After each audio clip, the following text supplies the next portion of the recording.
Hello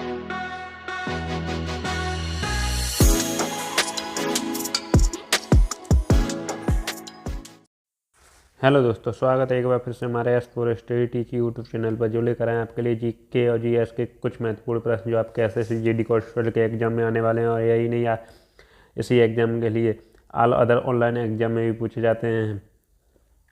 तो आइए start करते हैं। वीडियो शुरू करने से पहले हमारे चैनल को सब्सक्राइब करें, लाइक करें, शेयर करें, कमेंट करें, साथ ही साथ घंटी दबाना न भूलें, जिससे हमारी वीडियो की नोटिफिकेशन सबसे पहले आपको मिलती रहें।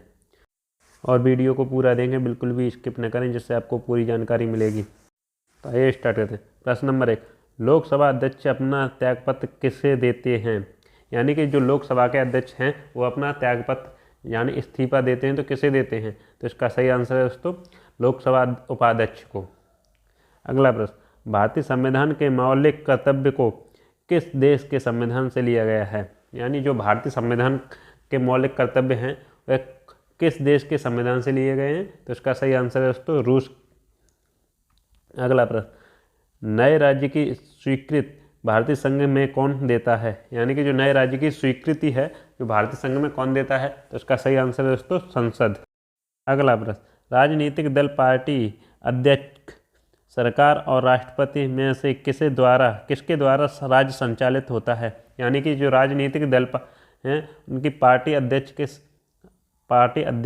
सरकार और राष्ट्रपति में से किसके द्वारा संचालित किया जाता है? तो इसका सही आंसर है दोस्तों, पार्टी अध्यक्ष के द्वारा। अगला प्रश्न, किसे अखिल भारतीय सेवाओं के लिए सृजन की शक्ति प्राप्त है? यानी वह कौन है जिसे भारतीय अखिल सेवाओं के लिए सृजन की शक्ति प्राप्त है? तो इसका सही आंसर है दोस्तों, भारत की संसद को। अगला प्रश्न, किस संविधान संशोधन के द्वारा भारत में वोट डालने की उम्र 21 वर्ष से हटाकर 18 वर्ष की गई थी?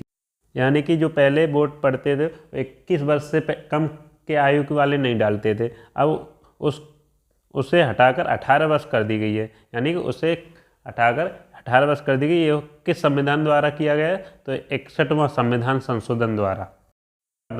61वें संविधान संशोधन के तहत किस वर्ष वोट डालने की उम्र को 21 वर्ष से हटाकर 18 वर्ष की गई थी?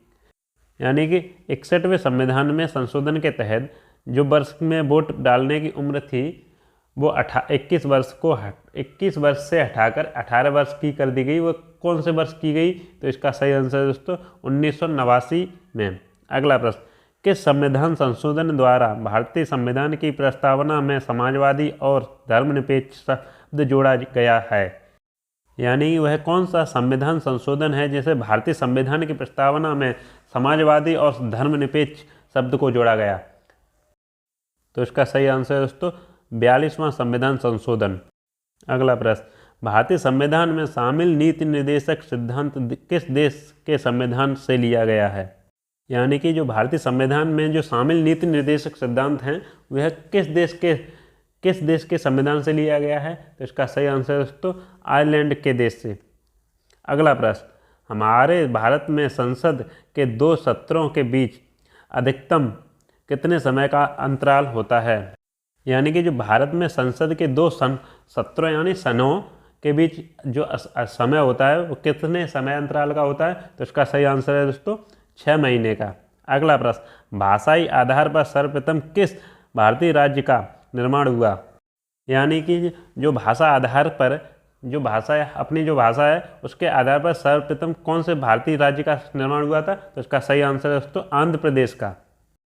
अगला प्रश्न, भारत में सर्वप्रथम भाषाई आधार पर आंध्र प्रदेश राज्य की स्थापना कब हुई? यानी कि जो भाषा में जो सर्वप्रथम भाषाई आधार के अनुसार जो आंध्र प्रदेश की स्थापना हुई थी वो कब हुई थी? तो इसका सही आंसर है दोस्तों, 1 नवंबर 1956 को।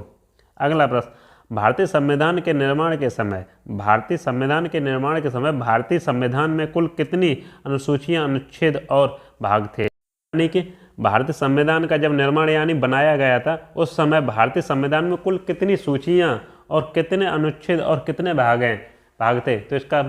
तो इसका सही आंसर है दोस्तों, 8 अनुसूचियां और 395 अनुच्छेद और 22 भाग। तो बनाए गए संविधान की अब वर्तमान में कितने हैं? तो वर्तमान में है आपके 12 अनुसूचियाँ और 395 अनुच्छेद हैं और 22 भाग हैं। अगला प्रश्न, वर्तमान समय में भारतीय संविधान में कुल कितनी अनुसूचियाँ, अनुच्छेद और भाग हैं? यानी कि जो वर्तमान समय में अब जो चल रहा है समय, उसमें कितने संविधान, वो कितनी अनुसूचियाँ हैं और कितने अनुच्छेद और कितने भाग हैं? तो इसका सही आंसर सही है कुल 12 अनुसूचियाँ और 395 अनुच्छेद और 22 भाग हैं, यानी हमने आपको पहले बता दिया था। अगला प्रश्न, भारतीय संविधान के निर्माता कहे जाने वाले डॉक्टर भीमराव अम्बेडकर ने संविधान के किस अनुच्छेद को संविधान की आत्मा और उसका हृदय कहा है? यानी कि जो डॉक्टर भीमराव अम्बेडकर ने जो संविधान लिखा है, उसके किस अनुच्छेद को संविधान की आत्मा और हृदय कहा है? तो इसका सही आंसर है दोस्तों अनुच्छेद 32 को। अगला प्रश्न, लोकसभा के लिए देश में प्रथम आम चुनाव किस वर्ष हुआ था? यानी कि जो लोकसभा है उसके लिए देश में सबसे पहले चुनाव कब हुआ था? तो इसका सही आंसर है दोस्तों 1952 में। अगला प्रश्न, लोकसभा का पहला सत्र कब आयोजित किया गया था? यानी कि जो लोकसभा है उसका पहले सत्र कब आयोजित किया गया है? तो इसका सही आंसर है दोस्तों 13 मई 1952 को। अगला प्रश्न, कौन सी भारतीय उच्च न्यायालय दुनिया का दूसरा सबसे बड़ा न्यायिक परिसर है? यानी कि वह कौन सा भारतीय उच्च न्यायालय है जिसमें दुनिया का दूसरा सबसे बड़ा न्याय परिषद है? तो इसका सही आंसर है मद्रास उच्च न्यायालय। इसे दुनिया का दूसरा सबसे बड़ा न्यायिक परिसर माना गया है। अगला प्रश्न, अगर भारत का राष्ट्रपति अपना इस्तीफा देना चाहिए तो वे अपना इस्तीफा पत्र किसे संबोधित करेगा? यानी कि जो भारत का राष्ट्रपति है अगर वो अपना इस्तीफा यानी त्याग पत्र देता है तो वह किसे देगा? तो इसका सही आंसर है दोस्तों भारत के उपराष्ट्रपति को देगा, यानी कि उससे छोटे लेवल के। अगला प्रश्न, लोकसभा में अनुसूचित जनजातियों के लिए किस राज्य में सर्वाधिक आरक्षित सीटें हैं? यानी कि जो लोकसभा है उसकी अनुसूचित जनजातियां के लिए किस राज्य में सबसे ज़्यादा सीटें हैं? तो इसका सही आंसर है दोस्तों मध्य प्रदेश में। अगला प्रश्न, भारत में सूचना का अधिकार अधिनियम पूर्ण रूप से कब लागू हुआ था? यानी कि जो भारत में सबसे पहले जो सूचना का अधिकार था वह पूर्ण रूप से कब लागू हुआ था? तो इसका सही आंसर है दोस्तों अक्टूबर 2005 को। अगला प्रश्न, भारत में सूचना का अधिकार अधिनियम किस राज्य यानी केंद्र शासित प्रदेश को छोड़कर सभी में लागू होता है? यानी कि जो भारत का सूचना अधिकार है वह किस राज्य या केंद्र शासित को छोड़कर सभी में लागू होता है? यानी कि वह कौन सा राज्य है जिसको छोड़कर और सभी राज्यों में लागू होता है? तो इसका सही आंसर है दोस्तों जम्मू और कश्मीर को। अगला प्रश्न, भारत का राष्ट्रपति संसद के लिए एंग्लो इंडियन कमेटी के कितने सदस्यों को नामित कर सकता है? यानी कि जो भारत का राष्ट्रपति संसद है वह एंग्लो इंडियन कमेटी नाम की एक वो है, तो वह कितने सदस्यों को नामांकित कर सकते हैं, यानी कितने सदस्यों को ले सकता है? तो इसका सही आंसर ज़्यादा से ज़्यादा 2 सीटों को या 2 सदस्यों को। अगला प्रश्न, भारत में सभी केंद्र शासित प्रदेशों के लिए लोकसभा में कितनी सीटें आरक्षित की गई हैं? यानी कि जो भारत में सभी केंद्र शासित यानी राज्य जो के लिए लोकसभा के लिए कितनी सीटें आरक्षित की गई हैं? तो इसका सही आंसर है दोस्तों 20 सीटें।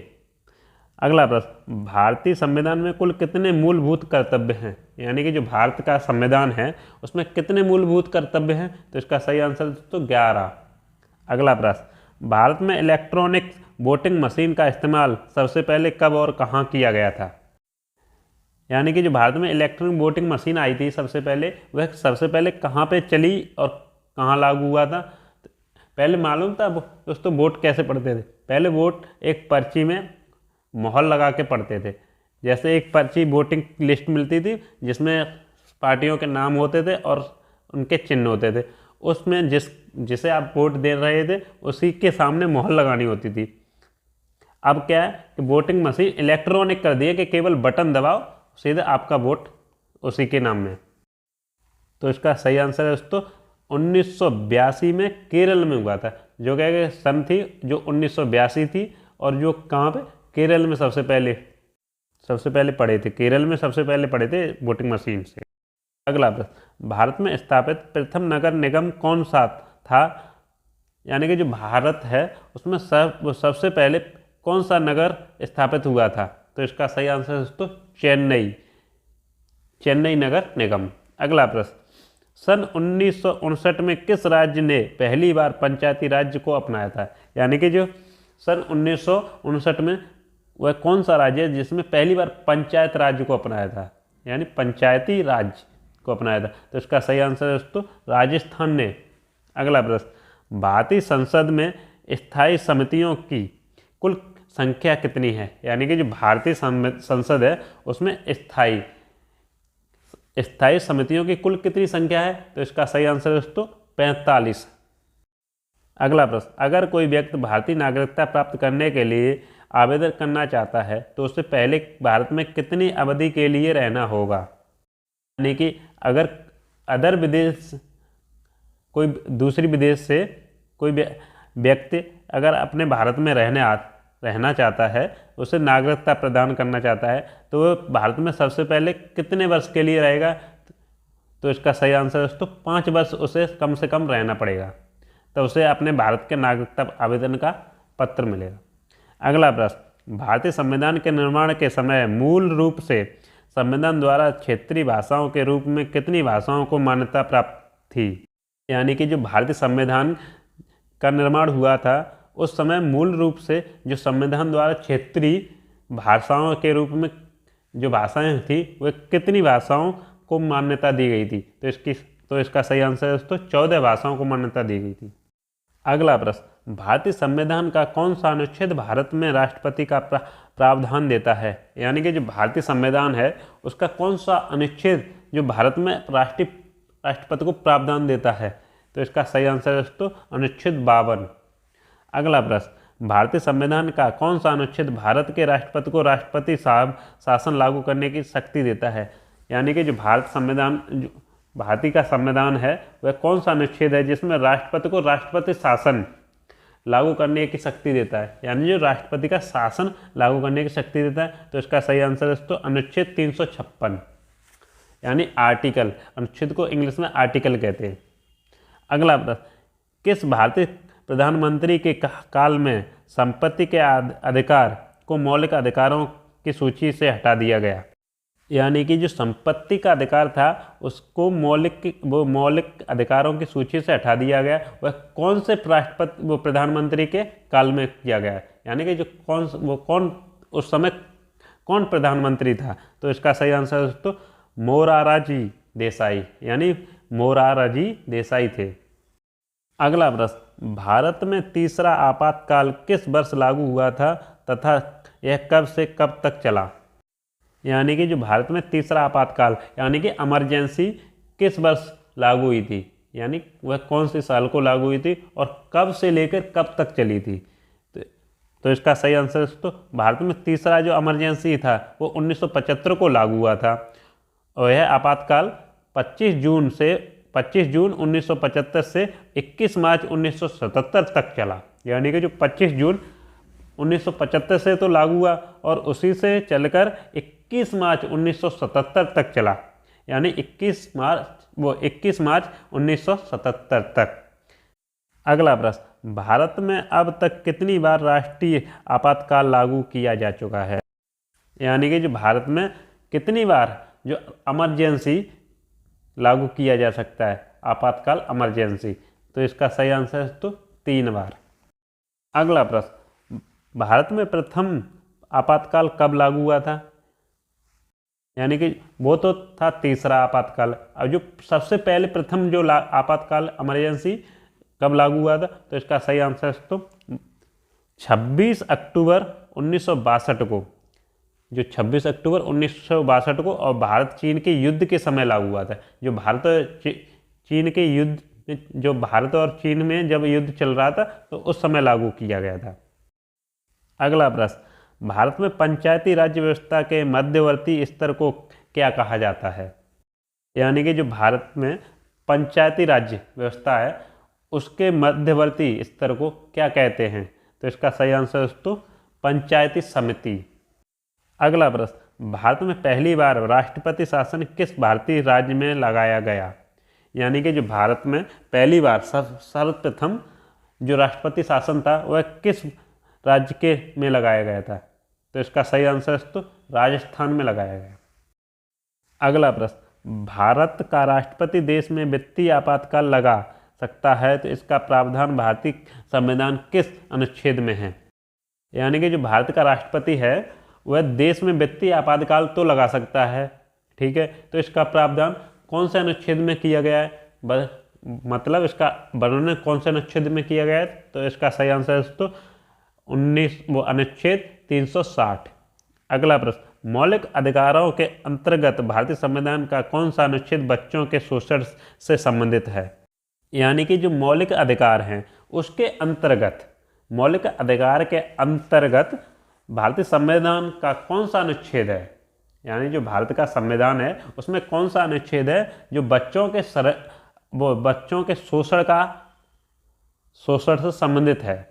जो मतलब बच्चों का शोषण होता है तो कौन सा अनुच्छेद में दिया गया है? तो इसका सही आंसर है दोस्तों अनुच्छेद 24 में यह दिया है। अगला प्रश्न, भारत के प्रथम स्पीकर कौन थे जिनके विरुद्ध भारतीय लोकसभा के अंधविश्वास प्रस्ताव लगाया गया? यानी कि जो भारत के प्रथम जो स्पीकर थे उनके विरुद्ध लोकसभा में अंधविश्वास लगाया गया, अंधविश्वास की भावना जगाई गई। तो इसका सही आंसर है दोस्तों जीवी मालवंकर। अगला प्रश्न, भारत एक गणतंत्र देश है, इसका अर्थ क्या है? यानी कि जो भारत है वह एक गणतंत्र देश है, इसका मतलब क्या है? तो इसका सही आंसर है तो भारत में कोई भी वंशानुगत शासन नहीं है, ठीक है। अब किसी का वंशों के शासन नहीं है इसमें। पहले ये था कि किसी राजा का शासन है, जैसे कुतुबुद्दीन ऐबक हुए, अकबर हुए, पहले वंशों का शासक चलता था। अब ऐसा नहीं है कि वंशों का, अब तो प्रधानमंत्री ऐसा है। अगला प्रश्न, भारत की संविधान सभा द्वारा भारत को एक संविधान देने का प्रस्ताव कब पारित किया गया? यानी कि जो भारत का संविधान था उस सभा द्वारा भारत को एक संविधान देने की, यानी कि जो भारत का एक संविधान था देने का प्रस्ताव कब पारित हुआ था? तो इसका सही आंसर है दोस्तों 22 जनवरी 1947 को संविधान पारित हुआ था। अगला प्रश्न, किस मिशन के अंतर्गत भारतीय संविधान के निर्माण का प्रस्ताव बनाया गया है? यानी कि वह कौन सा मिशन है जिसके अंतर्गत भारतीय संविधान का निर्माण हुआ था, यानी प्रस्ताव रखा गया था? तो इसका सही आंसर है दोस्तों क्रिप्स मिशन। अगला प्रश्न, भारतीय संविधान सभा के प्रथम निर्वाचित अध्यक्ष कौन थे? यानी जो भारत के संविधान सभा के अध्यक्ष थे वह कौन सबसे पहले निर्वाचित हुए थे? तो इसका सही आंसर है दोस्तों डॉक्टर राजेंद्र प्रसाद। प्रथम राष्ट्रपति भी रहे ना, तो इन्हें। अगला प्रश्न, संविधान सभा द्वारा भारत को संविधान देने का संकल्प कब स्वीकार किया गया था? यानी कि भारत का जो संविधान था वह भारत के संविधान देने में कब संकल्प में स्वीकारा गया था, यानी कब संकल्प लिया गया था उसका? तो इसका सही आंसर है दोस्तों 20 फरवरी 1947 को स्वीकारा गया था। अगला प्रश्न, संविधान सभा के प्रांतीय संविधान समिति के अध्यक्ष कौन थे? यानी कि जो संविधान सभा था उसके प्रांत में संविधान के समिति के अध्यक्ष कौन रहे थे? तो इसका सही आंसर दोस्तों सरदार वल्लभ भाई पटेल। अगला प्रश्न, भारत का संविधान कब से लागू हुआ था? यानी कि जो भारत का संविधान था वह कब से लागू हुआ था, कब से माना गया था? तो इसका सही आंसर दोस्तों 26 जनवरी 1950। अगला प्रश्न, भारत के राष्ट्रीय प्रतीक को भारत सरकार द्वारा कब अपनाया गया? यानी कि जो भारत का राष्ट्रीय प्रतीक था वह भारत सरकार के द्वारा कब अपनाया गया था? तो इसका सही आंसर दोस्तों 26 जनवरी 1950 को। ये भी 26 जनवरी 1950 को ही अपनाया गया था। भारत का राष्ट्र प्रतीक क्या है आप लोग कमेंट बॉक्स में बताएंगे। तो ये थे हमारे महत्वपूर्ण प्रश्न जो आपके SSG GD कांस्टेबल के एग्जाम में आने वाले हैं और आगे भी पूछे गए। इसी एग्जाम में नहीं, ऑल अदर ऑनलाइन एग्जाम में भी पूछे जाते हैं। तो आशा करते हैं हमारी ये वीडियो अच्छी लगी तो हमारे चैनल को सब्सक्राइब करें, लाइक करें, शेयर करें, कमेंट करें और साथ ही साथ घंटी दबाना ना भूलें, जिससे हमारी वीडियो की नोटिफिकेशन सबसे पहले आपको मिलती रहे।